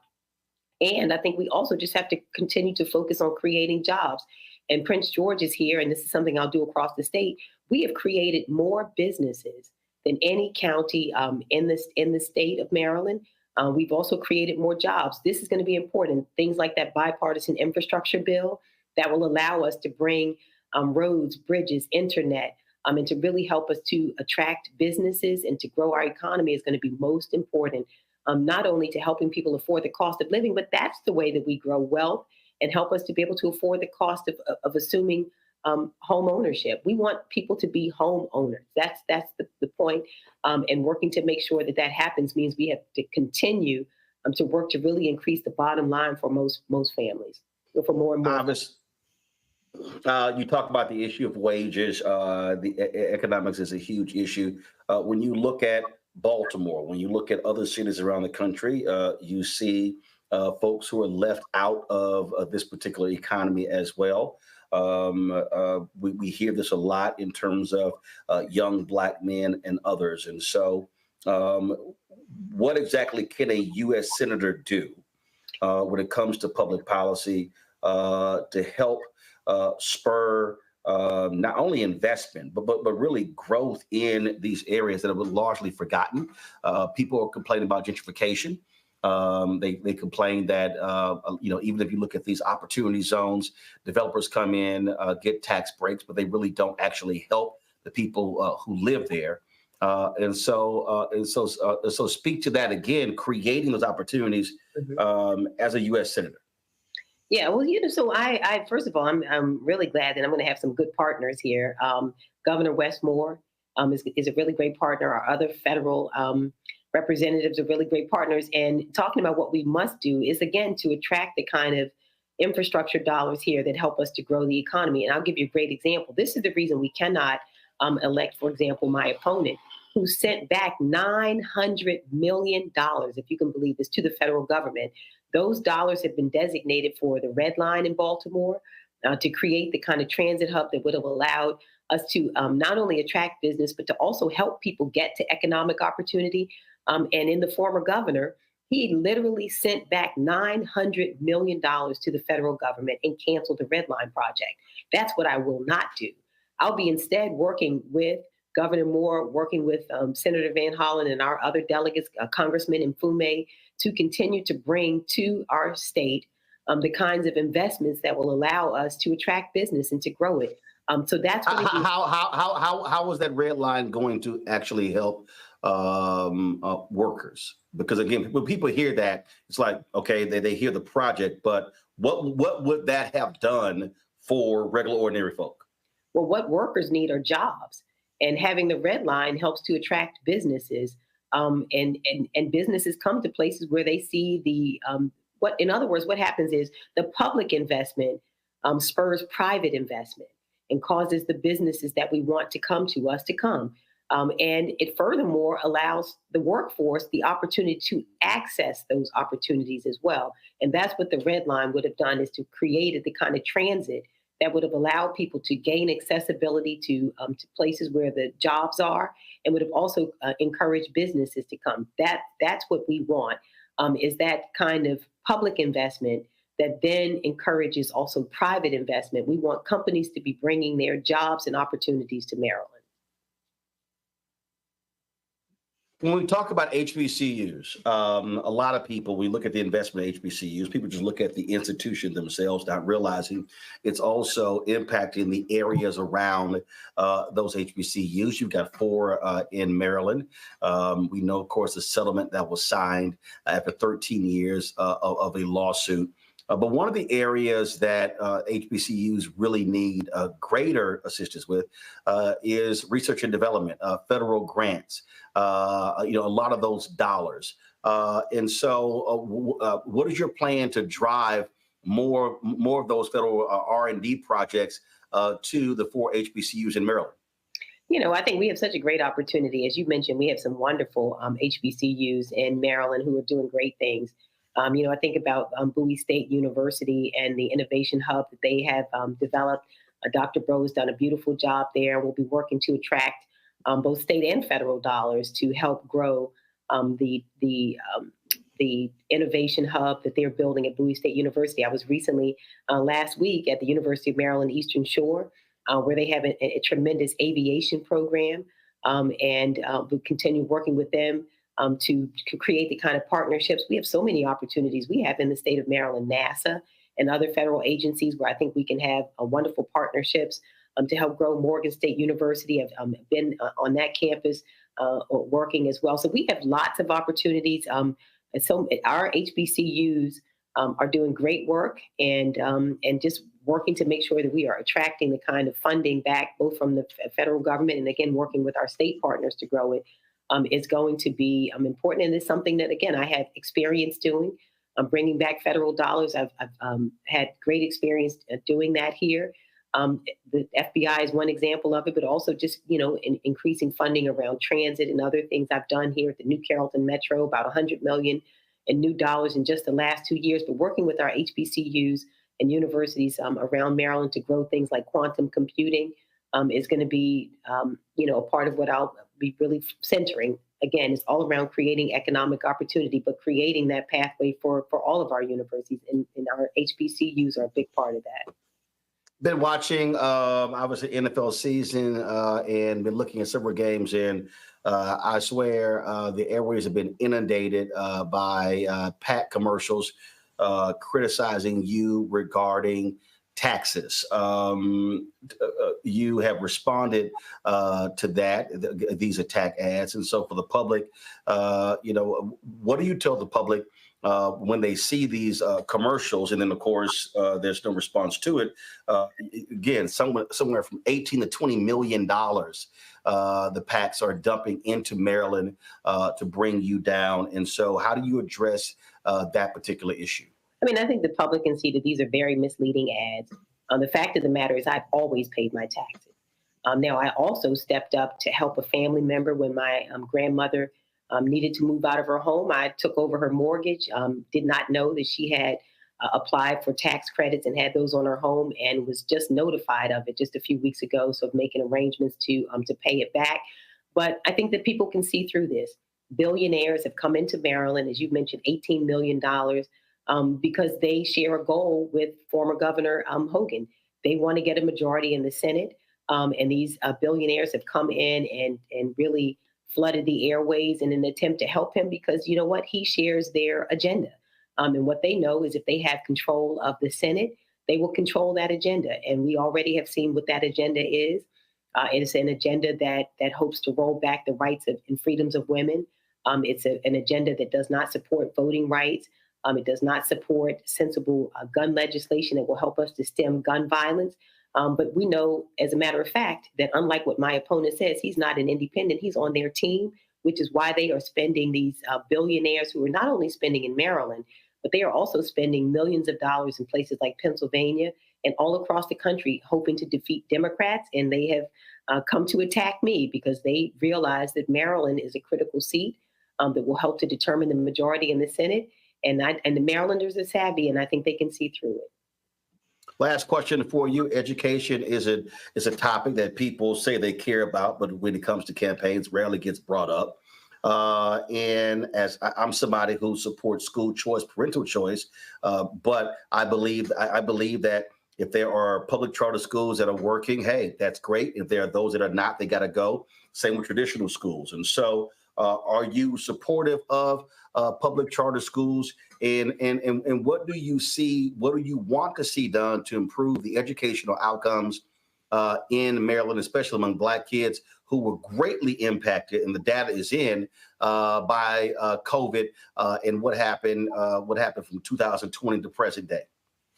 I think obviously education is the great equalizer in our country. I've always said that, and I've been a huge proponent of supporting investments in education. One of the areas that I'm really interested in continuing to work is to make sure that all of our children have an equal opportunity to succeed. We know, unfortunately, since so many of our schools are funded by local property taxes, your zip code generally determines the quality of your education. So I'll be working as a senator to make sure that we are funding Title I. I think it's also going to be important to make sure we're increasing funding for things like Individuals with Disabilities in Education Act, so that all of our kids will have that opportunity. And we recognize it of varying abilities to succeed. I'm also going to be just continuing to work to make sure that we are funding education throughout, making sure we keep down the cost of college. I think we're going to have to do things like investing in Pell Grants to ensure that our kids continue their education. But these are issues that I have worked on as county executive, and I'll continue to do so as a senator, is to really make sure that we are funding education and creating opportunity across a wide spectrum for all of our students. But what about public charters, especially those African Americans? Yeah, you know what? I think that public funds really should be the public schools. That we should use public funding for public schools. I do understand that families. But public charters are public schools. Right. I understand that families do need choices. And I can totally supportive of that. But I think that public funds should be used for public education. And not, but public charters are public. So you're saying. But I support public schools first, is what I support. Public schools first. But I do understand that we have some charter schools here that have done very well also. Right. Okay. All right. Angela Alsobrooks, we certainly appreciate it. Thanks a lot. All right. Thank you so much. Obviously, this is a hugely important Senate seat. Avis, it's really tighter than what Democrats had hoped. And again, Republican PACs are dumping a lot of money. You can't watch a football game without seeing 5, 10 ads constantly. So I saw one report where Republican PACs are pumping anywhere from $18 to $20 million into the state in attack ads in this final month. Absolutely. Well, they're trying to make sure that the Republicans are able to get control of the Senate again. I mean, this is, in many ways, as it relates to the Senate, who knows, Maryland might be this year's Georgia, right? We might be that state that really makes the consequential difference with regards to whether or not the Democrats can at least in some way maintain control of the Senate. And we know how important that is in terms of judicial appointments, in terms of if we definitely get Vice President Harris across the finish line, the bottom line is that she's going to need to have a Congress that allows her policies to get put into place. And so we can't just focus on the presidential election only, as important as that is. We also need to make sure that we vote down the ballot. And in Maryland specifically, we need to make sure that we get that sister in the Senate. It is going to be, I mean, again, I look at several different polls, Julian, showing Alsobrooks up by 4 to 5 points. Again, that is a margin that Democrats would prefer to see anywhere from 8 to 10 points, definitely double digits. You know, Maryland has always been Democratic, and Larry Hogan, on the other hand, is a very popular kind of bipartisan figure. Now, people have to look at what he actually says. I mean, what he does, not what he says. You know, he flip-flops on choice. He's turned back, as Angela said, he turned back money from the federal government. He's a typical conservative, but he covers it up with nice. He covers it up with nice. So Mitch McConnell is the one who recruited him to run for this seat. That should give everybody pause. This is going to be a very tight race. And it just means that it's not only it's down ballot, people are excited about the presidential, it's down ballot, but it's also turnout. I mean, turnout in this case is going to be absolutely critical. And I think a lot of people, I hate these polls, Roland, where they say she's leading, because some people will just stay home because they're trifling, and then once she's leading, it doesn't matter. It does matter. Of course it matters. So, as I said, turnout is going to be critical. I'm a big Alsobrooks fan. I think the world of her. I think she's doing very well. But I don't think anyone can take her victory for granted. We can never take victories for granted, especially when you've got, quite frankly, a snake like Hogan who talks one thing and does another. But to that particular point there, Jolanda, look, he was a two-term governor, got significant black support. And if you're the Democrat, there's a reason Mitch McConnell recruited him to run in this race. And so this is one of those races where we always said you got to run through the tape. You can't just sit here and just, oh, you know, okay, fine, Democratic state, we know we got it. No, I mean, you got to run hard, which means her campaign has to fight back, has to keep raising money, keep putting out ads, responding to the attack ads, but also pounding the pavement in Maryland to ensure that her voters turn out. Because again, listen, they're expecting Vice President Kamala Harris to win Maryland by anywhere from 18 to 20 points. And so if she's winning by 18 to 20 points, there's no reason why this should be a 4 to 5 point race.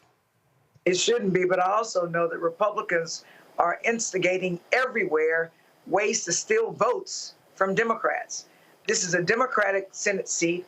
We need to, at a minimum, maintain it. She needs to run through the finish line. At the end of the day, we need to make sure that the Senate stays Democratic, because the Senate are the ones who help with Supreme Court appointments. And we know that we want Vice President Harris to win the presidency, but if for some reason she doesn't, we need to make sure that the Senate is Democratic so that we don't get 3 more Republican Supreme Court justices, because we see what the Republican Supreme Court justices have done. They've turned back the hands of time and put us back into Jim Crow, women's rights gone, black folks, it's against the law to talk about the impact of racial segregation and racial discrimination. So we've at a minimum got to do that. So we need to work hard to get Alsobrooks elected, because we need to maintain that seat, and then we need to take some others in some other places. But we don't need to take anything for granted, because the Republicans are much more unified than us. And what I'm looking to see is if we are going to fight as hard to win the presidency, the House, and the Senate, right, or do the Republicans, and I mean voting all the way down ballot, all the way down ballot to the local dog catcher, if that's on the ballot, because this country is going to be determined, the future of it, by this election. It's the most important election in my lifetime, probably in a lot of people's lifetimes, because we now have 6 Supreme Court justices who absolutely rule against black people. And again, rule against black people. Right, and again here, the reason the Senate is so important, because whoever controls the United States Senate, that's where you confirm presidential appointees. And what we're looking at here is that you've got the tester race in Montana, He's down by about 6 points. Of course, Manchin chose not to run in West Virginia. So the bottom line is Republicans will win West Virginia. And so if they pick up one more, they control the United States Senate, which is also why Democrats said, hey, could we possibly win Texas? Could we win Florida? Those are going to be tough wins there. And so that's why the map is very, very difficult. Democrats are leading in Nevada, leading in Arizona. Sherrod Brown is up 4 or 5 points in Ohio. So that's why the Maryland race is so important. Hold tight 1 second. Got to go to break. We come back. A little bit more on Roland Martin Unfiltered, including Cissy Houston becoming an ancestor. Folks, we'll talk about that. And one more story. You're watching Roland Martin Unfiltered on the Black Star Network. Support the work that we do. Join our Bring the Funk fan club. You can join, send your contribution to, of course, P.O. Box 571. Check some money order, P.O. Box 57196, Washington, D.C., 20037-0196. PayPal is R Martin Unfiltered. Venmo is RM Unfiltered. Zelle, Roland at RolandSMartin.com. Roland at RolandMartinUnfiltered.com. We'll be right back. Of 100 Republicans who worked in national security for Presidents Reagan, both Bushes, and for President Trump, now endorsing Harris for president. She came up as a prosecutor, an attorney general, into the Senate. She has the kind of character that's going to be necessary in the presidency. Vice President Harris is standing in the breach at a critical moment in our nation's history. We have a shared commitment as Americans to do what's right for this country. This year, I am proudly casting my vote for Vice President Kamala Harris. Former generals, secretaries of defense, secretaries of the Army, Navy, and Air Force, CIA directors, and National Security Council leaders under Democratic and Republican presidents, Republican members of Congress, and even former Trump administration officials agree there's only one candidate fit to lead our nation, and that's Kamala Harris. I'm Kamala Harris, and I approve this message. Kamala Harris has never backed down from a challenge. She put cartel members and drug traffickers behind bars, and she will secure our border. Here's her plan: hire thousands more border agents, enforce the law and step up technology, and stop fentanyl smuggling and human trafficking. We need a leader with a real plan to fix the border, and that's Kamala Harris. I'm Kamala Harris, and I approve this message. The overturning of Roe almost killed me. I had a blood clot in my uterus that caused my labor to have to be induced because of the overturn of Roe v. Wade. I wasn't able to get life-saving treatment sooner. I almost died. And that's because of the decision that Donald Trump made.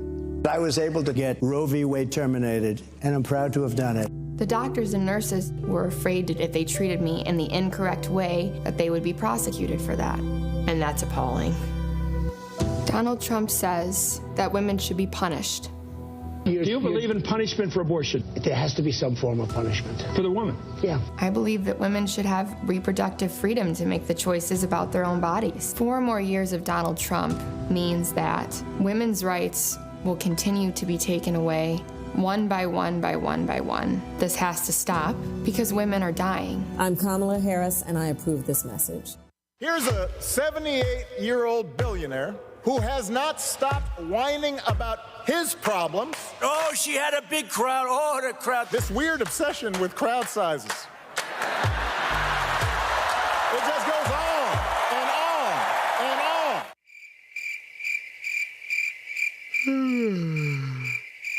America's ready for a new chapter. We are ready for a President Kamala Harris. I'm Kamala Harris, and I approve this message. Hello, I'm Marissa Mitchell, a news anchor at Fox 5 DC. Hey, what's up? It's Tammy Roman, and you are watching Roland Martin Unfiltered.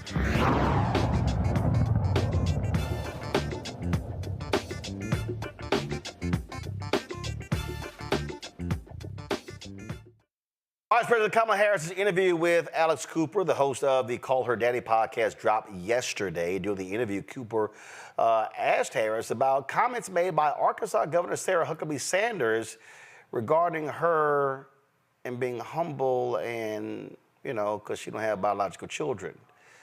Ooh, I just love this clapback. I want to ask you a question because again, in speaking about women, there has been a very big fixation on biological children, stepchildren, women that have children versus women that don't have children. It's like a huge point somehow of this entire election, right?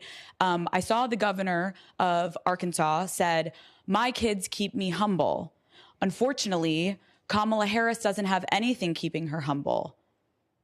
How did that make you feel?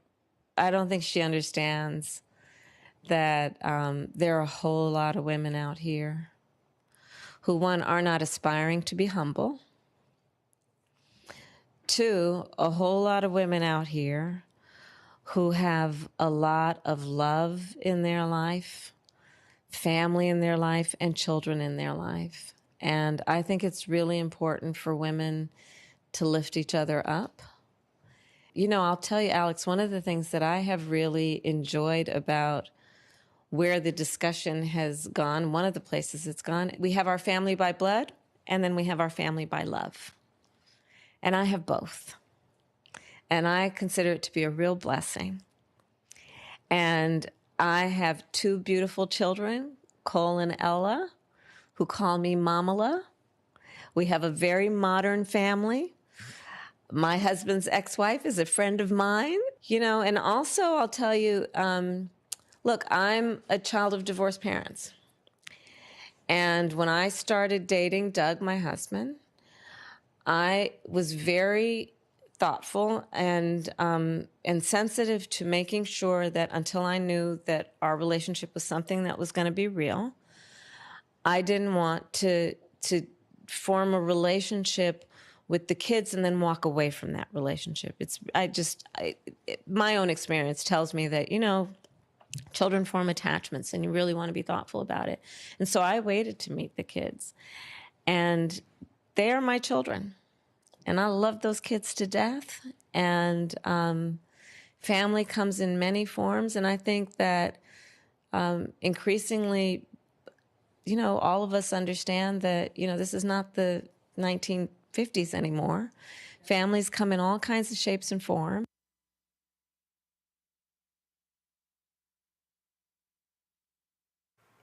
All right, folks. That's the full clip, or did it just freeze? What happened? Y'all talk to me. Okay. All right. So, first of all, so I'm wearing my color of change, voting while black shirt. But I might need to get a new T-shirt saying, "I'm not aspiring to be humble." See, if that comment by Sarah Huckabee Sanders is what we call bullshit. And so let me speak to this because I think the problem that people seem to have is this is often spoken about to women not having children. Well, if you married, you and your husband don't have children. I don't have biological children.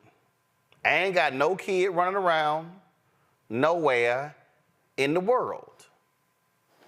Now, not having biological children also allowed me to be in the position to be able to raise 6 of my nieces. Different nieces at different times. At first it was 2, then later it was 4, then later it was 6, then it was back to 2, then it was back to 4, then it was back to 6. All of that took place over some 20-plus year period. And so I remember a friend of mine actually had asked me, hey, what about adopting? I said, well, God ain't never told me to adopt. And literally it was a few weeks later when my sister and her 2 children fled to my home, leaving an abusive marriage. I say that because I think it's beyond idiotic for these people who are stuck on stupid, questioning somebody. you don't have any children? No, not everybody wants to have children, or it just don't happen for whatever reason. There's nothing wrong with that. But it shows you the sheer ignorance of a Sarah Huckabee Sanders and a J.D. Vance when they thumb their noses at people because they look at, frankly, women as procreation vehicles. Come on. That literally is the state of mind of many of these Republicans. See, many of these white conservatives, the reason they are so anti-abortion because they can't stand the fact that white people stop having kids. Right. That is a large part of this whole conversation. So they are so angry about the great replacement theory. Well, you can't put that on black people because y'all stop screwing. that ain't on. That's not on black people. But I really wish people would chill with this antagonistic view towards women and couples who opt not to have children. There are people who some have grown up and they've had very difficult experiences with their biological parents. Others have said, you know what, I want to live my life the way I want it, and so therefore I don't want to have kids. That's your business if you choose not to. But as you heard the vice president say, they are in a co-parenting relationship. So I just think it's shameful what Sarah Huckabee Sanders said, and dishonest, pathetic, and she really, Avis, should just shut her damn mouth. Hello. Yes, she should. Absolutely. As, Coach Walls would say, mind your own damn business, right?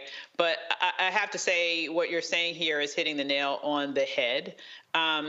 People have the right to make the choices in their lives that they want to make. And it's very interesting that J.D. Vance, for example, I never hear him critiquing men who choose not to have children. I only hear him critiquing women who choose not to have children. I think it's completely tied to this great replacement theory, because the challenge for them might not be necessarily that white women are only having less children. It might be that the white women are having less children with white men, because when they have children with other men, they are no longer white, okay? So I'm just saying all that to say, mind your own damn business, and people have the right to choose or not to choose to have children, and that is their say. Julian? I call myself the other mother. I don't have children. I didn't want children. I'm too mean to have children. I know that.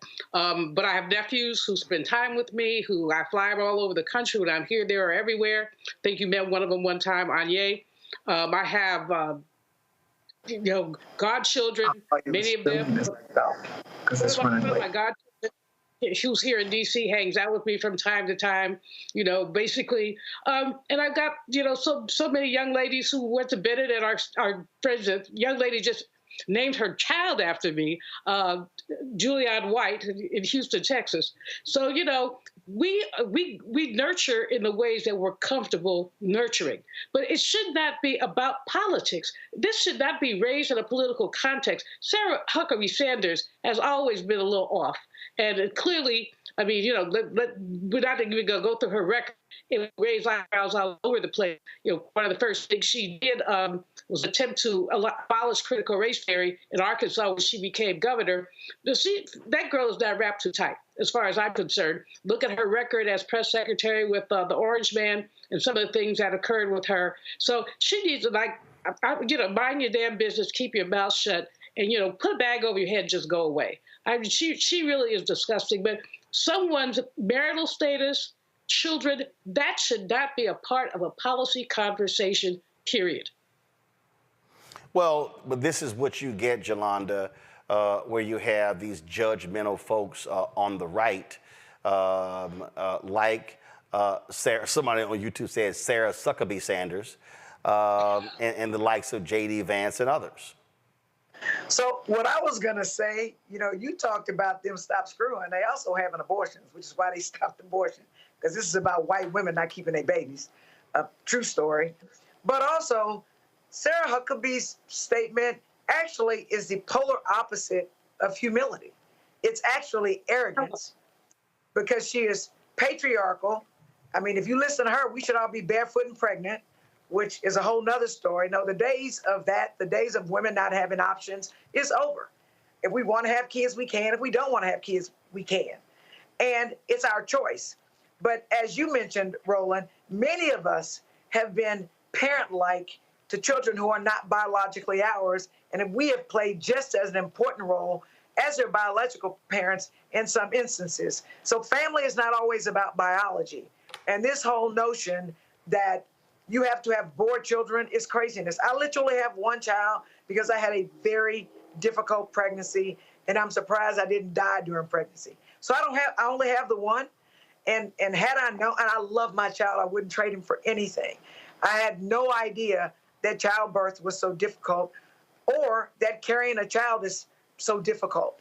So Sarah Huckabee is buying into the Republican line, and she's saying things that absolutely does not take into consideration people who choose not to have kids, whether by choice or otherwise. And she needs to go somewhere, because the 50s, the 40s, the 30s, and those days are over. And we're going to do what we want, when I want, and when we want. And this has to do with body autonomy, family autonomy. And we don't need the government deciding what we should do as a family. So she needs to find somebody else's business to get into. In fact, let me give her a penny so she can go buy her own business and get out of mine. Well, she need to go answer questions about who the hell bought that $17,000 podium in Arkansas if they can't seem to figure out who paid for it. That's what she need to do. So appreciate it, folks. Thanks a lot. Appreciate it, Julian, Jolanda, as well as Avis. Thanks a bunch. Folks, that is it for us. Tomorrow, I am on the road, folks. We're going to be broadcasting live from Philadelphia. Y'all wrong, guys. That's wrong graphic, y'all. That's Wednesday. Y'all, tomorrow. Thank you very much. That's Tuesday. So tomorrow, I'll be at Mount Carmel Baptist Church, 5732 Ray Street, Philadelphia, broadcasting at 6 to 8. We want to pack the joint out, want to see y'all there. So please come on out. That's going to be on Wednesday. Excuse me, on Tuesday with Mount Carmel. On Wednesday, we're going to be still in Philadelphia. We'll be broadcasting from another church on Wednesday, Sharon Baptist Church. So look forward to you there. So tomorrow, again, we're going to be at tomorrow at church with Pastor Moore. Going back to the other graphic. So this is tomorrow, Mount Carmel Baptist Church. That is tomorrow. We'll be there.